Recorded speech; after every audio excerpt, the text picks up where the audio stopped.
കീറാമുട്ടിയായിരുന്ന മലപ്പുറത്തെ 3 സീറ്റുകളിൽ സ്ഥാനാർത്ഥികളെ പ്രഖ്യാപിച്ച് LDF. താനൂരിൽ ടി മുഹമ്മദ് സമീറും വള്ളിക്കുന്നിൽ CP മുസ്തഫയും സ്ഥാനാർത്ഥികളാകും. മങ്കടയിൽ നിലവിൽ നാമനിർദ്ദേശ പത്രിക സമർപ്പിച്ച സ്ഥാനാർത്ഥിയെ പിൻവലിച്ച് ലീഗ് സ്വതന്ത്ര പിന്തുണ കൊടുക്കുമോ എന്ന് കണ്ടറിയാം. അങ്ങനെ അനിശ്ചിതങ്ങൾക്കൊടുവിൽ CPM-ന്റെ സ്ഥാനാർത്ഥി പട്ടിക പൂർണ്ണമായിരിക്കുകയാണ്.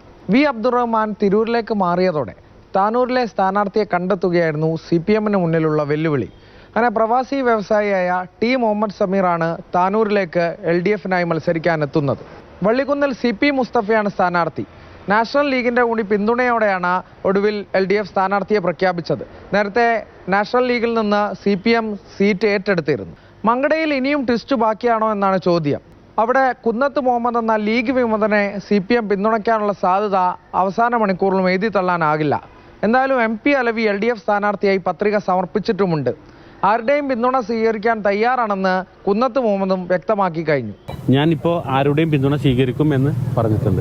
ഇനി അവർക്ക് തീരുമാനിക്കാം. CPM നേതൃത്വം പിന്തുണ വാഗ്ദാനം ചെയ്തിട്ടുണ്ടോ? ഇല്ല, ഞാൻ അവരോട് എല്ലാവരോടും അഭ്യർത്ഥിച്ചിട്ടുണ്ട്. അതിൽ അവരും പെടും. അവർക്ക് വേണമെങ്കിലും പിന്തുണക്കാം, ആർക്കും വേണമെങ്കിലും പിന്തുണക്കാം. എന്തായാലും CPM-ന്റെ സ്ഥാനാർത്ഥിയെ ലേലത്തിൽ വിൽക്കാറുണ്ടോ എന്ന ചോദ്യം ഉൾപ്പെടെ ഉയർത്തിക്കൊണ്ടാണ് ലീഗും UDF-ഉം ഒക്കെ പ്രചാരണം ശക്തമാക്കുന്നത്. അവിടെ ഇത്രയേറെ അനിശ്ചിതമുണ്ടായത് CPM-നെ പ്രതിരോധത്തിലാക്കുന്നത് തന്നെയാണ്. അനീസ് തോട്ടയ്ക്കാടിനൊപ്പം അരുണ മൃദുനാഥ്, മാതൃഭൂമി ന്യൂസ്, മലപ്പുറം.